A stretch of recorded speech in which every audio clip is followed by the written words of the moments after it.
Hola, ¿cómo están? Soy Mariana Lee y este es el video que les había prometido acerca de la ansiedad. Vamos a hacerlo en varias partes porque primero les quiero contar la información general que hay sobre la ansiedad, porque una de las preguntas que me llegó es ¿cómo se siente la ansiedad?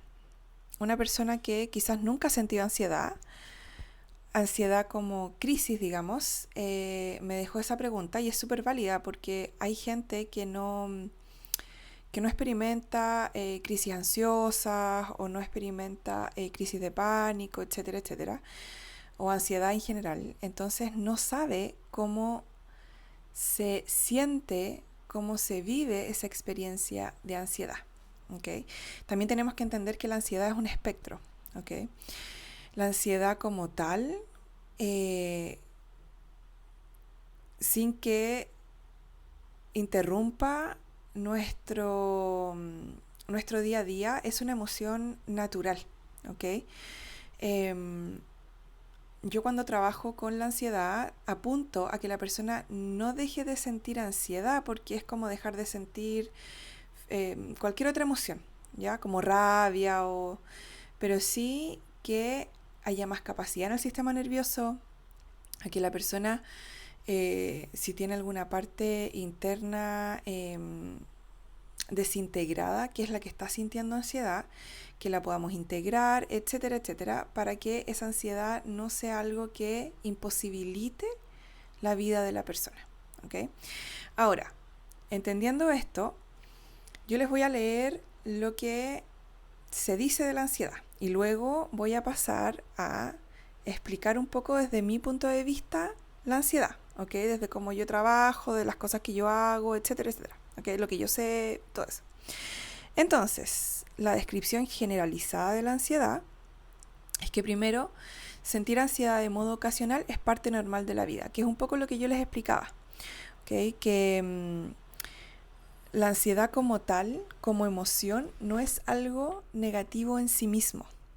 Cerré la ventana porque está lloviendo y no sé si se interrumpe el sonido con la lluvia.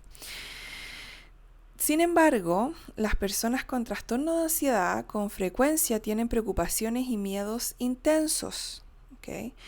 Excesivos y persistentes sobre situaciones diarias, ¿ya? Entonces ahí ya estamos viendo un trastorno de ansiedad. Con frecuencia en los trastornos de ansiedad se dan episodios repetitivos de sentimientos repentinos de ansiedad intensa y miedo o horror o terror que alcanzan un máximo en una cuestión de minutos. Y eso es lo que se llama ataque de pánico. ¿Okay? Esos sentimientos de ansiedad y pánico interfieren con las actividades diarias, son difíciles de controlar, o sea, la persona ya no puede hacer su vida normal. ¿Ya? Son difíciles de controlar, son desproporcionados en comparación con el peligro real y pueden durar un largo tiempo. Entonces, síntomas ya de los que la clínica Mayo estipula, ¿okay? Que es una fuente bastante fidedigna. Sentirse nervioso, nerviosa, intranquilo, intranquila o tenso o tensa. Sentir un peligro inminente, pánico o depresión. Tener un aumento de la frecuencia cardíaca. Respirar rápidamente, hiperventilar. Sudoración en algunos casos, temblores, sensación de debilidad o cansancio, tener problemas para concentrarse o pensar en otra cosa que no sea la preocupación del momento o lo que está generando como el miedo, etcétera.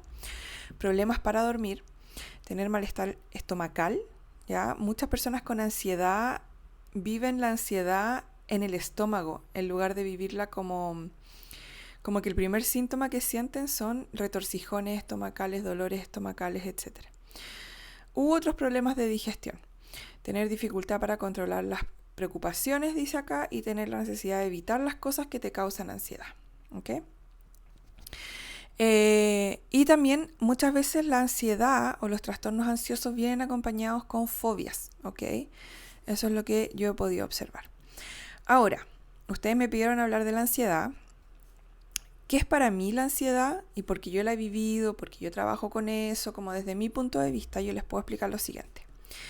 Y yo les puedo explicar, voy a cerrar aquí un poquito, les puedo explicar que yo siempre cuando pienso en la ansiedad, pienso primero, lo llevo a lo físico, lo llevo a nuestro sistema primero, ¿ok? Antes de llevarlo a cualquier parte mental o emocional, lo llevo ahí primero.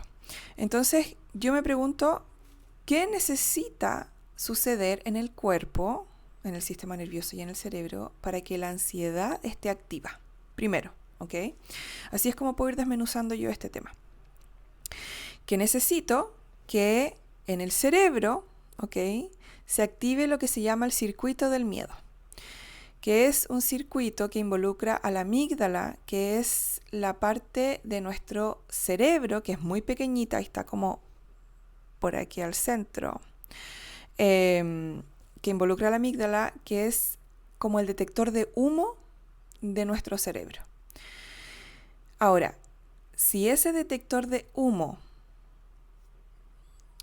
se sobreusó en algún momento de nuestra vida, específicamente en la infancia, donde siempre teníamos que estar alerta ante ciertas situaciones, expectantes, en cualquier momento alguien se puede enojar y explotar, etcétera, o estábamos en un contexto derechamente caótico, violento, abusivo, desorganizado, etcétera. Lo que sucede es que la amígdala, ¿cómo lo digo? Como que se le pasa las revoluciones, por decirlo de alguna forma. Deja de funcionar apropiadamente muchas veces. Entonces, por ejemplo, incluso hay un libro súper interesante que lamentablemente creo que solo está en inglés. Déjenme buscar el nombre bien rápido, por si a ustedes les interesa leerlo. Pero van a entender un poco como la raíz de la ansiedad con ese libro. Ese libro se llama Scared Sick, Enfermos Asustados. El rol de el trauma infantil en las enfermedades adultas. ¿Ya? Es de Robin Carr-Morse con Meredith S. Wiley. Se los voy a tratar de dejar acá abajito en el video como el título y los autores. Es un libro tremendamente interesante. Y también habla sobre cómo en la infancia, por ejemplo, con prácticas inconscientes, completamente normalizadas socialmente, incluso por pediatras, por ejemplo, de que nos hayan dejado llorar, por ejemplo, como bebés. Esa técnica, por ejemplo, del duérmete niño, cuando los bebés los dejaban dormirse llorando, digamos, eso hace que, por una parte, nuestro detector de humo, nuestro circuito del miedo, se sobreactive al vivir pánico, digamos, a tan corta edad, porque no tenemos los recursos suficientes fisiológicos como para poder lidiar nosotros mismos con ese pánico. Necesitamos corregulación. Y esa técnica, el duérmete niño, creo que se llama, lo que hace es que deja al bebé sobrecargado de hormonas de cortisol, adrenalina, noradrenalina, de hormonas de estrés, en un estado de pánico solo o sola, por mucho tiempo. Entonces, como no hay corregulación, no viene ninguna ayuda, digamos, lo que le pasa al bebé es que su sistema interno, ya sea el circuito del miedo y el sistema nervioso, se sobrecargan. Y cuando un sistema se sobrecarga a ese punto, a esa edad, donde no hay recursos suficientes o están en desarrollo, digamos, lo que sucede es que el sistema colapsa y es como que se revienta, ¿ya? Lean ese libro si tienen la posibilidad porque es tremendamente interesante.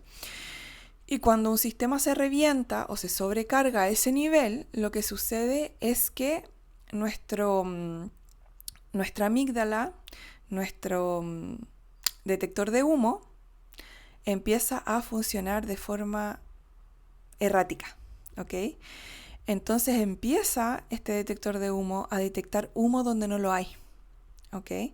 Empieza a sobrealertarse de todo, ¿ok?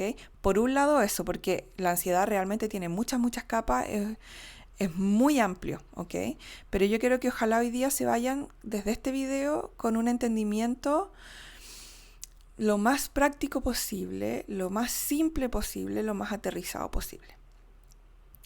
Luego tenemos otra arista, que es que muchas personas han vivido ansiedad infantil, incluso depresión infantil, y nunca fueron diagnosticados, nunca fueron tratados. De hecho, muchos padres, especialmente de los 80, 90, nunca se dieron cuenta que sus hijos o sus hijas estaban teniendo ansiedad, ¿ok? La cantidad de casos que yo he visto es increíblemente alto. Y eso habla de que esos dolores estomacales, que a los niños les dolía la guatita, la pancita, se les retorcía un poco el estómago, era ansiedad, pero no fue tomada como tal. Por lo tanto, muchos de esos niños con ansiedad no diagnosticada crecen, ¿ya? Y son adultos con una acumulación de energía simpática y cuando la energía simpática se acumula a tal nivel por tanto tiempo, se genera una desregulación crónica en el sistema nervioso. Cuando tenemos una desregulación crónica como adultos digamos, más allá de como adolescentes, adulto joven, adulto, a eso me refiero. ¿Cómo se ve ese sistema? Se ve un sistema que no se puede regular, no vuelve a la línea de base. Si tiene una preocupación, la persona siempre está con la preocupación ahí, le cuesta mucho como sentirse segura o seguro, relajarse, le cuesta muchísimo relajarse, etcétera, etcétera, etcétera. ¿Okay? Entonces, va a ser mucho más fácil tener crisis de pánico, vivir ansiedad constante en un sistema que ya está desregulado crónicamente. ¿Okay? Generalmente, para vivir ansiedad constante diaria, significa que tu sistema ya está desregulado crónicamente. ¿Okay? Y también significa que el sistema no tiene capacidad, ¿ya? O sea, el sistema nervioso no tiene capacidad, además de lo que pasa con la amígdala, ¿ok? Entonces, por ejemplo, esto creo que se lo he explicado anteriormente, pero se lo voy a explicar nuevamente. Un sistema nervioso como saludable tiene espacio entre medio, ¿ok? Digamos, tiene espacio. No, esto con el micrófono como que no sé si me va a funcionar, pero bueno, tiene espacio. Un sistema nervioso crónicamente desregulado, un sistema nervioso traumatizado, un sistema nervioso que lo dejaban llorando de bebé para que se durmiera, es un sistema nervioso apretado. O sea, no tiene espacio entre medio. No sé si se entiende. Como no tiene espacio, eso hace que si no hay capacidad, ¿ya? No va a haber flexibilidad. Porque a menos capacidad, más inflexible. A más capacidad, más flexibilidad. ¿Ok? ¿Qué hace eso? Que como hay menos capacidad, ¿ya?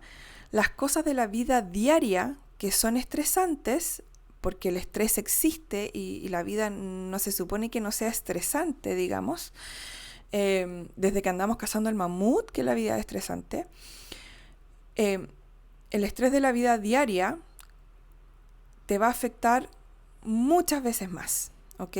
Porque no hay capacidad. Cuando alguien tiene más capacidad, ¿ya? Tiene más apertura entre medio y más flexibilidad, cuesta para que esa persona realmente se afecte de inmediato con un estrés. Le toma más tiempo. Tiene que ser algo más grande todavía, como algo más complejo, para que recién ahí la persona diga, wow, siento que una más y voy a explotar.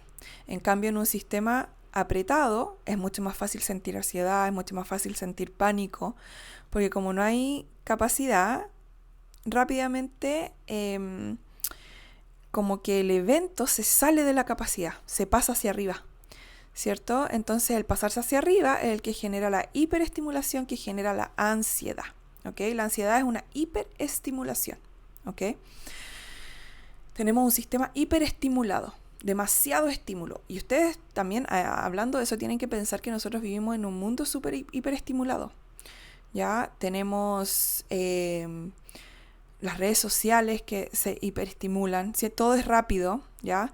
Todas las cosas que son rápidas en corto periodo de tiempo y que son continuas, como los reels, por ejemplo, el TikTok, todas esas cosas hacen que el sistema se hiperestimule, ¿ok? Cuando el sistema se hiperestimula demasiado, el sistema después se hipoestimula, o sea, se va hacia abajo, ¿ya? Y en la hipoestimulación, yo siento que ahí ya empiezo a procrastinar, no tengo ganas de nada, ¿ya? Etcétera. Siento como todo es un peso, bla, bla, bla, ¿ya? Pero ese es otro tema. Volviendo a la ansiedad, desde el punto de vista, por ejemplo, de la terapia de partes, porque yo mezclo varios puntos de vista, ¿ya? Eso siempre ha sido algo que a mí me gusta hacer, no me caso con uno solo, sino que hago una mezcla. Cuando llega alguien a mí con ansiedad, lo primero que yo sé es que hay una parte pequeña de la persona que todavía está atrapada en el trauma, ¿ya? ¿Por qué? Porque la ansiedad se siente como, ustedes si han sentido ansiedad alguna vez, van a saber lo que estoy hablando, se siente como tener un hámster adentro corriendo en una rueda. Pero por fuera es como que no hay nada que hacer. Es como impotencia, como inmovilización muchas veces incluso. Pero por dentro está esta energía simpática del sistema nervioso que está dando vuelta. Para mí, como terapeuta de trauma, cuando hay una energía que está dando vuelta, es como si yo tengo un vehículo y lo estoy acelerando, pero lo tengo frenado, digamos. ¿Okay? Lo tengo con el freno de mano, entonces yo lo acelero y el vehículo no sale andando, sino que se queda acelerando ahí en el mismo lugar.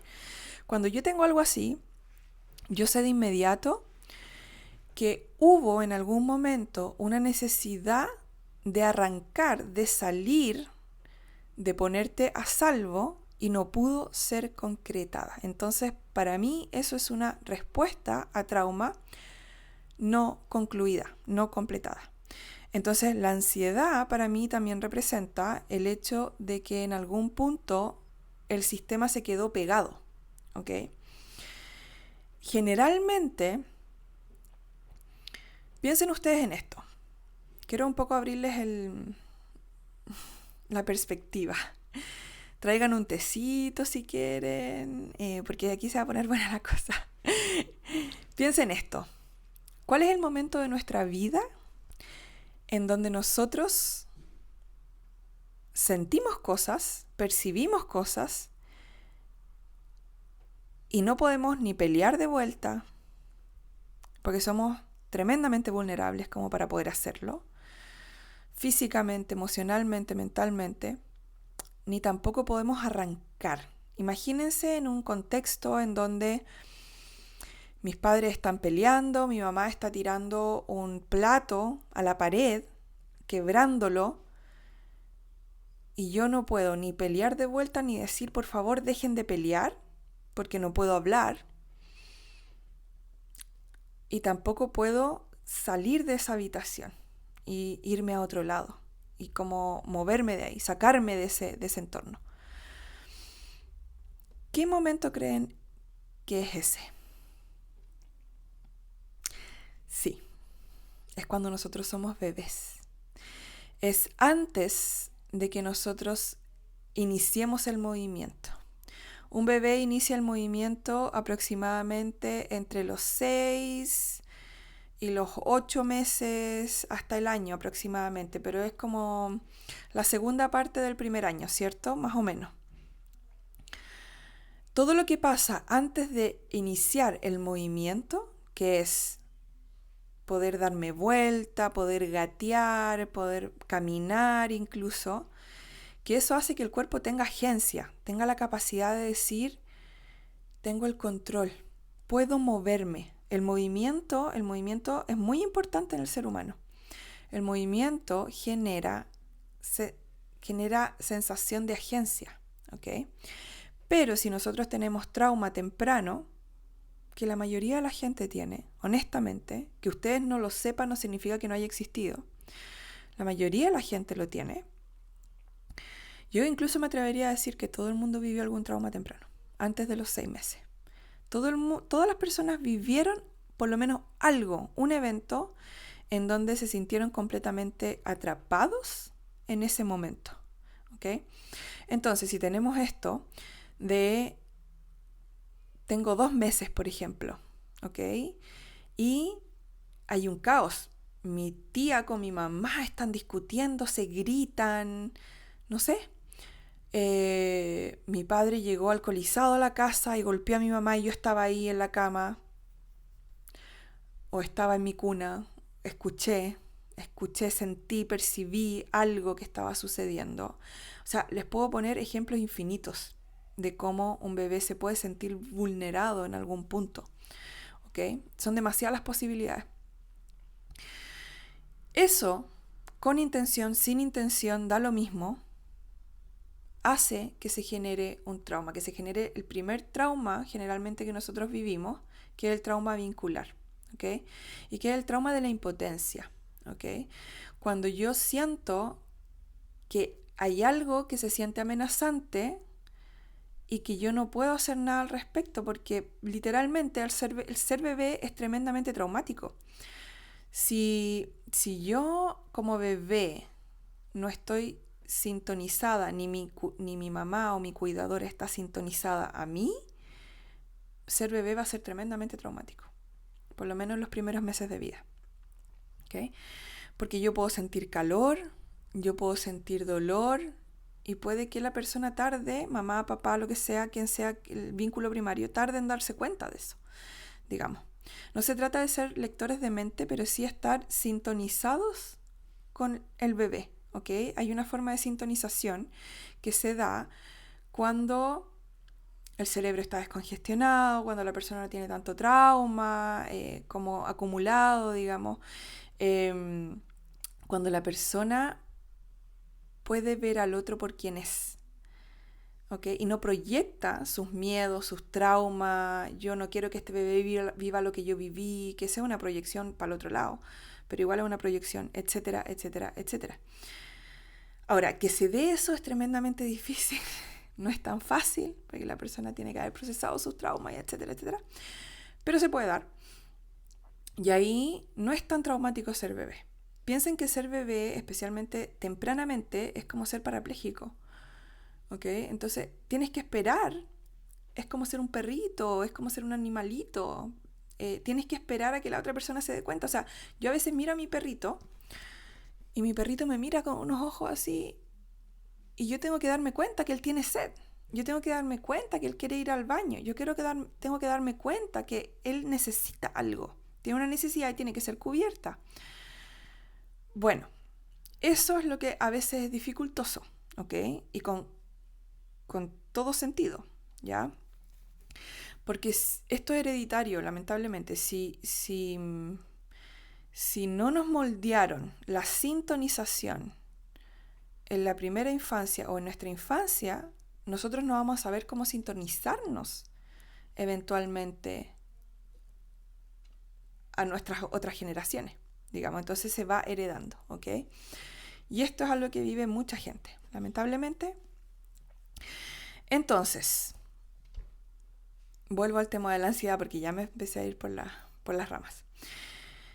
Si como bebé viví esa impotencia, evidentemente en algún punto voy a empezar a sentir pánico, voy a empezar a sentir un miedo. ¿Ya? Los bebés lo manifiestan generalmente con los cólicos, con estreñimiento, con conflictos digestivos, con sudoración. ¿Ya? Un bebé así puede manifestar la ansiedad. Entonces, ¿qué sucede? Que, como les decía, cuando llega alguien a mí con ansiedad, yo sé que hay una parte de la persona, porque si la ansiedad está activa, significa que hay una parte pequeña, especialmente muy bebé, de la persona que todavía está atrapada en un evento traumático, en un momento traumático de su vida. Y que se quedó como atrapada, se quedó como media petrificada en ese momento. Entonces ahí yo lo trabajo obviamente desde estimulación bilateral, IFS, hago una mezcla de un montón de cosas, porque hay que ver qué es lo que necesita esa parte para poder entregárselo. Trabajar con el cerebro es tremendamente fascinante, por lo tanto es ilimitado. El cerebro tiene una capacidad bastante ilimitada para hacer trabajo de trauma. Y eso es muy fascinante, porque se pueden lograr cosas muy importantes. El cerebro no tiene tiempo lineal, por lo tanto eso es una gran herramienta. Eso se puede ocupar al favor del terapeuta, digamos, porque el cerebro no entiende, o sea, como que no va a cuestionar que una parte adulta, que la persona de forma adulta vaya a hacer una integración de una parte pequeña. Lo toma súper natural, ¿ya? Como que lo permite bastante. Entonces, desde ahí es súper importante poder trabajarlo. Ahora, la ansiedad también tenemos que entender, como les decía hace un rato, que es una gran acumulación de energía simpática. O sea, si yo quiero salir corriendo, si yo quiero gritar, pelear de vuelta, empujar, y estoy atrapada en una situación en donde no puedo hacer ninguna de esas cosas, significa que mi cuerpo también está atrapado en la inmovilidad, ¿se entiende? Entonces, generalmente cuando yo veo personas con ansiedad, una de las primeras cosas que yo le pregunto es si están haciendo alguna actividad física. ¿Por qué? Porque para las personas con ansiedad es tremendamente importante hacer lo que se llama descargas simpáticas. Ahora, depende de la actividad física, ¿ok? Para una persona con ansiedad, muy importante hacer, por ejemplo, defensa personal. Esa actividad muy recomendable. No les recomiendo, ¿por qué? Porque la ansiedad es una hiperestimulación. Yo no les recomiendo hacer el hot yoga, por ejemplo, meterse a un sauna, ya cualquier cosa que hiperestimule su sistema, no se los recomiendo porque la ansiedad se les puede poner peor, ¿ok? Cosas con calor, no. Y puede que las personas que tienen ansiedad, cuando hay días calurosos, se sientan mucho peor, ¿ya? No sé si lo han notado. También no hacer ejercicios como demasiado fuertes. Necesitamos hacer descargas simpáticas. O sea, por ejemplo, saltar la cuerda un poquito, 10 minutos, ¿ya? Subir y bajar escalera. Ustedes, si tienen ansiedad, cuando ustedes vean una escalera, traten de subir y bajar. No tienen que subir y bajar corriendo necesariamente, ¿ok? Pero el cuerpo necesita liberar esta sobreenergía que tiene, ¿ya? Que está produciendo constantemente porque hay una parte de ustedes que está todavía tratando de arrancar de ese trauma, ¿ya? Y como todavía está tratando de arrancar, y como el cerebro no puede determinar si eso está pasando ahora o pasó antes, como que no tiene tiempo así, lo que hace es que le da la orden al sistema de que genere energía simpática, ¿ya? Que genere hormonas de estrés, que genere porque estamos en peligro. Pero de nuevo, el cerebro no puede saber si estamos en peligro ahora o estábamos en peligro antes y se siente como que estamos ahora. No puede determinar eso, ¿ok? Por lo tanto, es muy importante nadar, por ejemplo, para la ansiedad. Ustedes tienen que ver lo que a ustedes les hace más sentido. Prueben, ¿ok? Meditar no se los recomiendo si ustedes viven ansiedad. Hay algunas personas que les funciona, pero a otras no. Y a otras personas les dispara más la hiperestimulación. ¿Ya? Yo he conocido personas que viven ansiedad o estrés postraumático y tratan de meditar y empiezan como a sentir que se empiezan a ahogar, sudoraciones, les pica todo el cuerpo.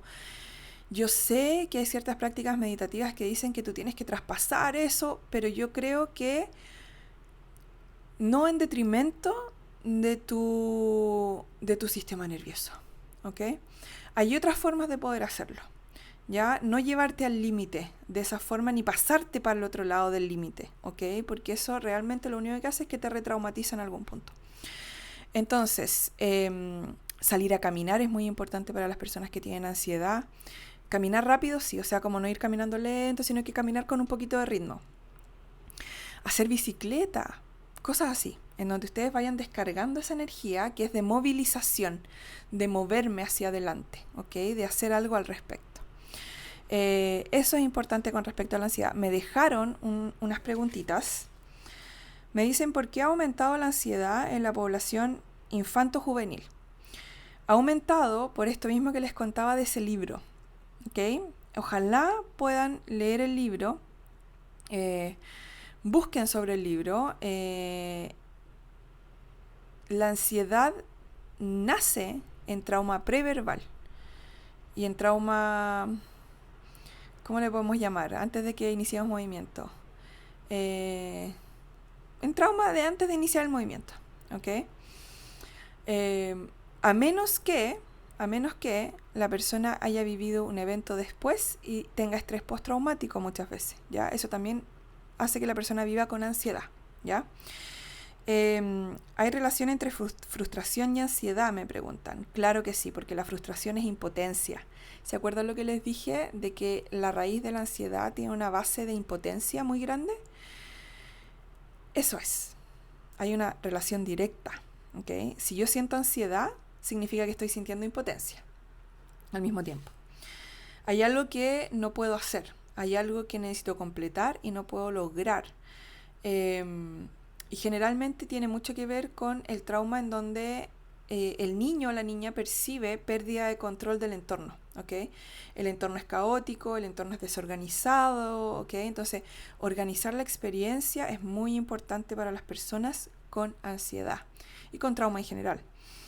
La última pregunta, ¿qué pasa antes de la ansiedad en mi cuerpo? ¿Cómo saber cuándo llegará? Súper buena pregunta, porque hay unos milisegundos antes de la ansiedad en donde tú sientes la impotencia, ¿ok? Ahora, darnos cuenta de eso es súper desafiante, porque primero las personas que viven ansiedad, como tienen trauma que afecta al cuerpo, o sea que está ligado directamente con el cuerpo y con la inhabilidad de poder moverse, de poder decir, de poder hablar, gritar, pedir ayuda, lo que sea, la persona generalmente se desconecta del cuerpo, ¿ok? Por eso tenemos hoy día muchas personas desconectadas del cuerpo. Y como se desconecta del cuerpo, para poder darte cuenta de lo que pasa antes de la ansiedad, tienes que conectar con el cuerpo. Entonces, como un movimiento opuesto.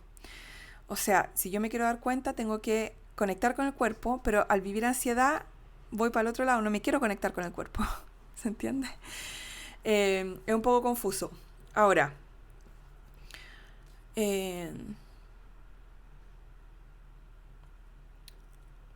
más importante que saber qué pasa con el cuerpo antes de la ansiedad, es importante que ustedes sepan hoy día con este video que si ustedes viven ansiedad, significa que hay una parte de ustedes que todavía está luchando por sobrevivir a algo. ¿Ok? Eso es lo más importante que tiene que saber una persona que tiene ansiedad. ¿Por qué? Porque muchas veces nosotros sentimos vergüenza de vivir ansiedad. ¿Ok?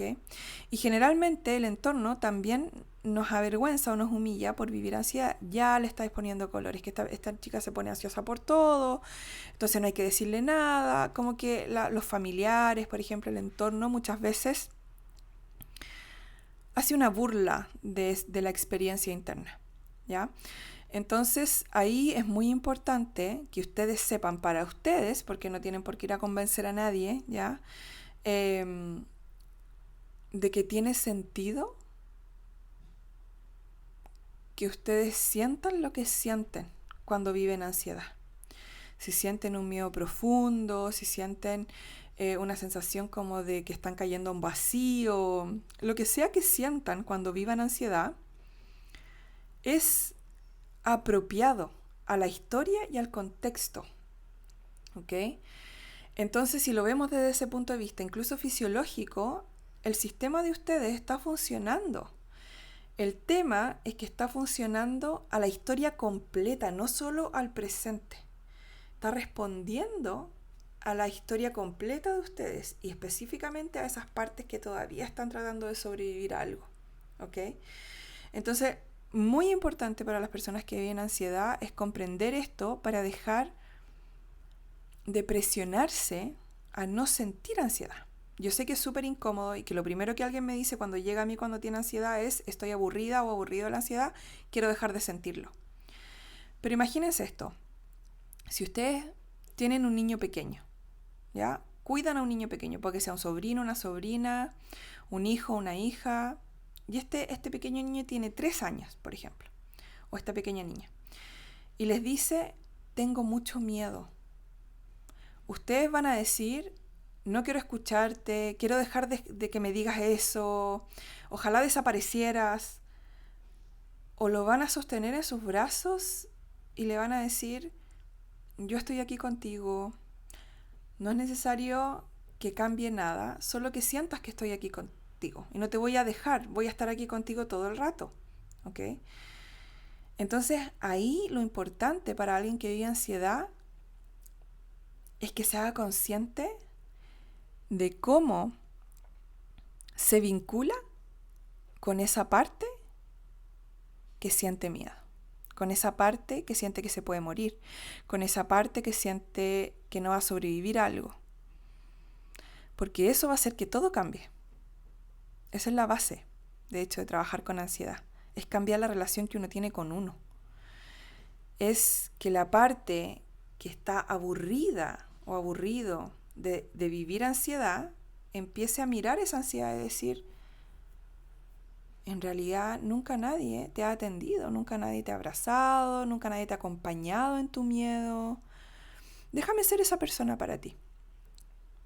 Porque si nos damos cuenta y empezamos a indagar, a investigar, se van a dar cuenta que en todas las historias de ansiedad hay soledad también.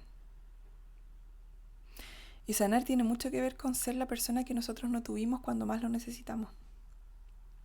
Entonces, por eso este video es tan importante y por eso lo vine a hacer hoy día y todo, porque es muy importante para las personas con ansiedad que primero empiecen a entender esto, porque eso va a cambiar varias cosas, ¿ya? Si yo llego a sanar siendo mi propio enemigo, es mucho más difícil sanar. Si yo llego a sanar entendiendo que estoy viviendo ansiedad, siento curiosidad por saber qué pasó conmigo, cuándo se generó esto, es muy diferente a venir con estoy aburrida de esto, ya no quiero esto, ojalá que se vaya y nunca más vivirlo. Porque lo único que estoy haciendo ahí es excluyendo una parte de mí que está sintiendo algo que a mí no me acomoda, que a mí no me gusta. Pero la vida no se trata de eso, la vida se trata de que vamos a vivir muchas cosas. Algunas nos van a gustar, va a ser nuestra preferencia y otras no. Entonces, ¿quién somos nosotros para nosotros cuando vivimos algo que no es tan cómodo o que no nos gusta tanto? Porque nuestra historia va a decir, o sea, lo que nosotros hemos vivido, si tú vives ansiedad, hemos vivido, es que nos filtraban. Me gusta más cuando estás tranquila, cuando estás calladita, cuando no te mueves tanto, cuando no eres desordenado, cuando estás feliz. Cuando te enojas, cuando empiezas a sentir miedo, ya no me gusta. Entonces, ¿cómo nosotros perpetuamos nuestro propio trauma haciéndonos eso también? Solo me gusta la versión mía que no vive ansiedad. La versión mía que tiene miedo y que vive ansiedad, no me gusta. No la quiero. Y ese rechazo es la raíz de la ansiedad. Ese no contacto, esa no vinculación. Ese decir, no me quiero vincular contigo porque te pusiste así. O estás viviendo eso. Entonces, desde ahí también parte el ciclo de alimentar nuestro propio trauma y generar esta bola de ansiedad. Entonces, una de las cosas más importantes es entender que gran parte de vivir ansiedad tiene mucho que ver con cómo nos vinculamos con nosotros mismos también.